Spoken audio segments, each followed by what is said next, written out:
தலைகீழாக மாறுகிறதா போர் சூழல்? முழுவீச்சில் தயாராகும் ஈரான். வாங்க பார்க்கலாம். அமெரிக்கா ஈரான் இடையில எப்போது வேண்டுமானாலும் போர் வெடிக்கும் அப்படிங்கிற பதற்றமான சூழல் இருந்து வருது. இந்த சூழல்ல ஈரான்ல உள்ள அணுசக்தி நிலையங்களை சுற்றி அசாதாரணமான சூழலும் நிலவி வருது. அங்கு பாதுகாப்பு அதிகரிக்கப்பட்டிருக்கு. அணுசக்தி நிலையங்களுக்கு செல்லும் நுழைவு வாயில்கள், பாதைகள் மூடப்பட்டிருக்கு. அமெரிக்கா தாக்குதல் நடத்தலாம் அப்படிங்கிற அச்சுறுத்தலுக்கு நடுவே அணுசக்தி நிலையங்கள்ல சில முக்கியமான வேலைகள் நடப்பதா கூறப்படுது. இந்த வேலைகள் முன்னெப்போதும் இல்லாத அளவுக்கு வேகமா நடப்பதா தகவல்கள் வெளியாகிருக்கு. சமீபத்திய செயற்கைக்கோள் புகைப்படங்கள் இதனை உறுதி செஞ்சிருக்கு. ஈரானின் இஸ்ஃபஹான் அணுசக்தி நிலையத்துல புதிய பணிகள் நடப்பதை அந்த செயற்கைக்கோள் புகைப்படங்கள் படமா பிடிச்சிருக்கு. இந்த அணுசக்தி நிலையம் கடந்த ஆண்டு அமெரிக்கா நடத்திய தாக்குதல்ல பெரிய அளவுல சேதமடைந்த நிலையில அங்கு ரகசியமா பணிகள் நடந்து வருது. தற்போது சுரங்கப்பாதைகள் உறுதியா வலுப்படுத்தப்பட்டிருக்கு. எத்தகைய தாக்குதல்களையும் தாங்கும் வகையில இந்த பணிகள் மேற்கொள்ளப்பட்டு வருவதா சொல்லப்படுது. இது மட்டும் இல்லாம அந்த அணுசக்தி நிலையத்தை சுற்றி பல அடுக்குகளா பாதுகாப்பு உயர்த்தப்பட்டிருக்கு. மேலும் செயற்கைக்கோள் படங்களின் அடிப்படையில சென்ட்ரிஃபியூ மெஷின்ஸ் உள்ள இடங்களுக்கு மேலே பணிகள் நடப்பதை உறுதி செஞ்சிருக்கு. இந்த சென்ட்ரிஃபியூஜ் மெஷின்ஸ்கள் தான் அணு ஆயுதம் தயாரிப்புக்கான யுரேனியத்தை செறிவூட்ட பயன்படுத்தப்படுது. இதனால மீண்டும் ஈரான் அணு ஆயுதம் தயாரிப்புல தீவிரமாக ஈடுபட்டுள்ளதா அப்படிங்கிற கேள்வியும் எழுந்திருக்கு.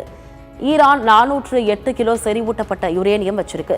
இதுதான் அந்த நாட்டின் அணு ஆயுதம் தயாரிப்புக்கு மிகவும் முக்கியமானதா பார்க்கப்படுது. அமெரிக்காவின் அச்சுறுத்தல் காரணமா அந்த 408 கிலோ செறிவூட்டப்பட்ட யுரேனியத்தை பாதுகாப்பும் பணியை மேற்கொண்டு வருது. இதுதான் தற்போதைய நடவடிக்கையின் முக்கிய நோக்கமா இருக்கலாம் அப்படின்னு சொல்லிட்டு தெரிவிக்கப்பட்டிருக்கு. ஈரான் அணு ஆயுதம் தயாரிப்பதற்கு அமெரிக்காவும் இஸ்ரேலும் கடுமையான எதிர்ப்புகளை தெரிவித்து வருது. கடந்த ஆண்டு ஜூன் மாதம் அமெரிக்கா ஈரான்ல உள்ள 3 அணுசக்தி நிலையங்கள்ல குண்டு வீசி தாக்குதல் நடத்துச்சு. அதுல நடான்ஸ், ஃபோர்டோ மற்றும் இஸ்ஃபஹான் அணுசக்தி நிலையங்கள் பெரும் சேதத்தை சந்திச்சுச்சு. இந்த தாக்குதலுக்கு முன்பா ஈரான் செறிவூட்டப்பட்ட 408 கிலோ யுரேனியத்தை பத்திரப்படுத்தி வச்சதா தகவல்கள் வெளியாகிருக்கு. தற்போது அந்த யுரேனியத்தை வச்சுதான் ஈரான் அணு ஆயுதம் தயாரிப்பதற்கான முன்முயற்சியை மீண்டும் தீவிரமாக்கியுள்ளதா தகவல்கள் வெளியாகிருக்கு. மேலும் அமெரிக்கா தொடர்ந்து ஈரானிடம் அணு ஆயுதம் தயாரிக்க மாட்டோம் அப்படின்னு சொல்லிட்டு ஒப்பந்தம் செய்ய வேண்டும்னு ட்ரம்ப் வலியுறுத்தி வராரு. இத்தொடர்பா இரு நாடுகளிடையே பேச்சுவார்த்தையும் நடந்துச்சு. ஆனா அந்த பேச்சுவார்த்தை பலனளிக்கல அப்படின்னு தான் நம்ம சொல்றோம். மேலும் இதுவரை டொனால்டு ட்ரம்ப் ஈரானில் நடக்கும் உள்நாட்டு மக்கள் பிரச்சனையை மையப்படுத்தி மிரட்டல் விடுத்து வந்தார். மீண்டும் ஈரான் அணு ஆயுதம் தயாரிக்க மாட்டோம் அப்படின்னு அமெரிக்காவுடன் ஒப்பந்தம் செய்ய வேண்டும், இல்ல அப்படின்னா தாக்குதல் நடத்தப்படும் அப்படின்னு சொல்லிட்டு டொனால்டு ட்ரம்ப் மிரட்டினார். சமீப காலமா இந்த அணுசக்தி திட்ட ஒப்பந்தம் பற்றி ட்ரம்ப் பேசாமல் இருந்த நிலையில இப்போ மீண்டும் அது பற்றி பேசி மிரட்டல் விடுத்திருக்காரு. நிக்கோலஸ் மதுரோவை கைது செய்ய அனுப்பிய கடற்படையை விட தற்போது ஈரானை நோக்கி சென்றுள்ள கடற்படை மிகவும் பெரியது. அதோட தயார் நிலையில உள்ளது. ஈரானுடன் அணுசக்தி ஒப்பந்தம் ஏற்படாத பட்சத்தில் அதன் அணுசக்தி தளங்கள் மீது கடந்த 2025 ஜூன் மாதம் நடத்தப்பட்ட தாக்குதலை விட மிக மோசமான தாக்குதலுக்கு உள்ளாகலாம் அப்படின்னு சொல்லிட்டு மிரட்டலை விட்டிருக்காரு. டிரம்பின் இந்த திடீர் மிரட்டலுக்கும் ஈரான்ல அணுசக்தி மையத்தில் நடக்கும் பணிக்கும் தொடர்பு இருக்க வாய்ப்பு இருப்பதா பார்க்கப்படுது. இதனால ஈரான் அணு ஆயுதம் தயாரிப்பு மீண்டும் ரகசியமா மேற்கொள்கிறதா அப்படிங்கிற கேள்வியும் எழுந்திருக்கு. அமெரிக்கா ஈரானை தாக்குகிறது எனில் வெறுமென போர்க்கப்பலை மட்டுமே பயன்படுத்தாது அப்படின்னு தான் சொல்லணும். அது அரபு நாடுகளில் உள்ள தனது இராணுவ தளத்தை பயன்படுத்தும். எப்படி இருந்தாலும் ஈரானை ஒட்டியுள்ள நாடுகளை தாண்டி போய் தான் ஈரானை தாக்க முடியும்.